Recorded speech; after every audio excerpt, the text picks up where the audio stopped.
Salut charbonneur, charbonneuse, j'espère que tu vas bien, bienvenue sur cette nouvelle vidéo. Donc si tu ne me connais pas encore, c'est William de NR Group. Sur cette chaîne, on traite de mindset, on parle d'argent sans tabou et surtout on parle de stratégies et méthodes qui vont te permettre de pouvoir te gérer tes premiers compléments de revenus. Et grâce à l'ensemble de ces stratégies, ça va aider la communauté à pouvoir s'émanciper du salariat. Aujourd'hui, on va voir en fait, c'est quoi la différence entre un immobilier, les investissements immobiliers en France et les investissements immobiliers aux Antilles. Et tu verras qu'en fait, il n'y a pas vraiment de différence sur le sujet parce que les deux se valent. Mais avant toute chose, je vais te demander, avant qu'on aille plus loin, de m'exploser les boutons like, de t'abonner sur cette chaîne si ce n'est pas déjà fait pour rater aucune de nos notifications et surtout être au courant des nouvelles vidéos et des nouvelles émissions qui vont paraître, tu vois. Abonne-toi, mais surtout, je t'invite à rester jusqu'à la fin de cette vidéo car tu vas vraiment avoir des éléments qui vont te permettre de cerner ces deux marchés qui sont totalement différents mais quand même complémentaires. Aux Antilles, il faut savoir une chose, c'est que le prix de l'immobilier, le prix du marché, le prix au mètre carré de l'immobilier est beaucoup plus bas que le prix au mètre carré parisien, en Île-de-France, des grandes villes, des zones tendues. Du fait que le prix d'acquisition est moins élevé que le prix des zones tendues en France, donc on va prendre Paris par exemple, déjà ça donne une certaine rentabilité qui est intéressante sur les îles. Parce que le loyer, ça reste un loyer comme si on était en banlieue parisienne. Donc ça c'est intéressant. Maintenant, c'est un petit marché. Le marché caribéen, c'est un petit marché en termes d'immobilier. Qui dit petit marché, dit que les professionnels et les intermédiaires avec qui tu vas traiter tout au long de ton acquisition n'ont pas l'habitude de voir souvent des personnes acheter des biens immobiliers. Ils ne sont pas à l'aise avec ce truc-là. Et du coup, du fait de leur formation et de leur expérience dans le domaine, tu peux risquer d'avoir des difficultés, en tout cas, d'évoluer sur ce marché. Pour évoluer sur ce marché, si tu n'as pas le profil qu'ils connaissent. A contrario, en France, c'est un marché qui est mature, c'est un marché qui est beaucoup plus gros, avec beaucoup d'investisseurs, et c'est un marché qui bouge hyper vite. L'acquisition, la transaction dans tous les sens du terme, ils ont l'habitude, et surtout, il est beaucoup plus réactif en termes d'administration que le marché caribéen. Ça, c'est une différence de taille. Maintenant, le prix de l'immobilier, le prix au mètre carré est beaucoup plus cher, en tout cas dans les zones tendues. Si tu vas dans des zones où c'est pas tendu, ben oui, tu peux avoir des biens, tu peux avoir un appartement, tu peux avoir un T2 pour 35 mètres carrés, donc c'est quasi ridicule, tu vois. Mais là où c'est intéressant, c'est que le marché, en tout cas dans le domaine des banques, ils ont l'habitude de financer ce type de projet. Et ça, c'est intéressant. Donc en gros, je dirais qu'il n'y a pas de bon ou mauvais marché. Ce sont des marchés qui sont complémentaires. Et quand tu es investisseur immobilier, tu ne dois pas être spécialiste, mais tu dois être généraliste de ton domaine. C'est ce qui va te permettre de durer dans le temps. Et où je veux t'emmener, c'est que aux Antilles, du fait de la taille du marché et du niveau d'expérience des intervenants, en tout cas des intermédiaires sur le marché, si tu n'as pas le profil qu'ils connaissent, donc le profil parfait, ça va être très difficile d'obtenir du financement sur le marché caribéen. C'est une vérité. Par contre, c'est une vérité, mais qu'il y a des solutions. Les solutions qui vont se présenter à toi, c'est que tu peux, en étant aux Antilles, investir sur des produits en France et arriver à te faire financer par des banques qui sont en France. Maintenant, le tout, c'est que c'est toi, en fait.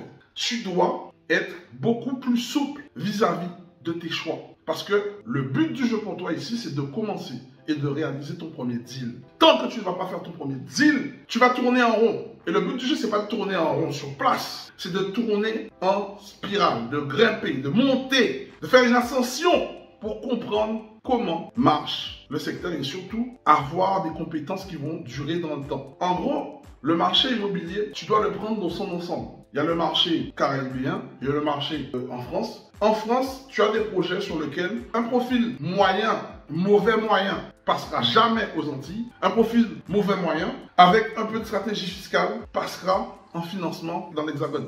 Un profil excellent passera à coup sûr aux Antilles. Un profil excellent passera à coup sûr à l'Hexagone. En fait, à l'Hexagone, comme ils voient des dossiers, et ils sont aussi dans la politique, ben, il faut faire du chiffre. Ton dossier aura plus de chances de passer que si tu veux commencer alors que tu sais, parce que c'est ça, c'est une question de responsabilité. Tu sais quel est ton profil. Si tu sais que tu as un profil moyen, mais que tu te formes, ben, ton profil moyen, mais que tu te formes, ben, tu vas passer par l'Hexagone pour commencer ensuite avec ton parc immobilier qui va grossir, plus ta valorisation que tu es en train de prendre, plus tes loyers que tu prends, Et l'expérience revient ensuite sur le marché caribéen. Pourquoi tu veux t'entêter à rester sur le marché caribéen à tout prix, quitte à ne rien faire, et ensuite être en train de te dire « j'avance pas ». Non, tu dois avancer. La vie est faite pour avancer. Celui qui n'avance, quand tu n'avances pas, c'est la mort.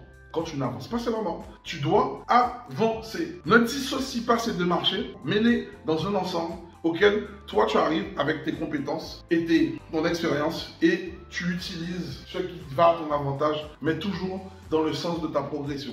Ne reste jamais statique. Quand tu restes statique, c'est... Comment t'expliquer ça? Quand tu es statique et tu n'avances pas, les mauvaises idées arrivent dans ton cerveau et tu commences en fait à tout faire dans le mauvais sens. Cercle vicieux. Pense encore à la loi de l'attraction. Pour être en onde positive, tu dois être tout le temps en train d'avancer.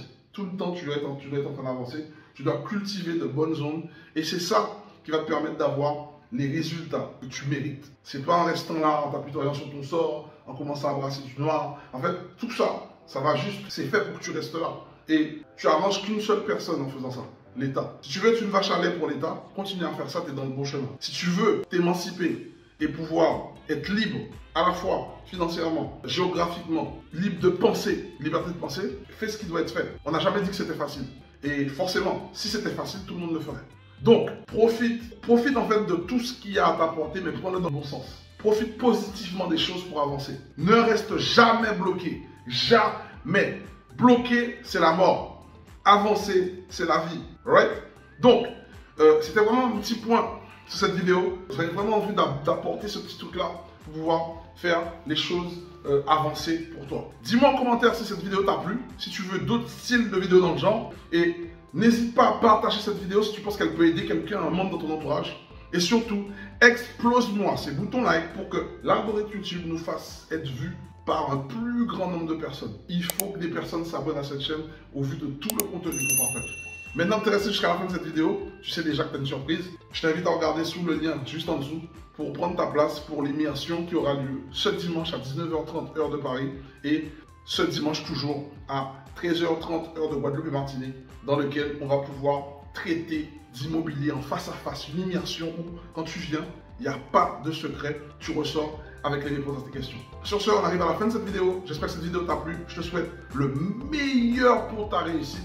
Et surtout, j'attends de voir une photo de toi avec ta clé en main. Et qu'enfin, tu passes de l'autre côté et que tu rentres dans ce cercle très fermé des propriétaires qui gagnent de l'argent. Allez, prends soin de toi. C'était Will de NR Immobilier. Je te souhaite le meilleur pour ta réussite. À bientôt.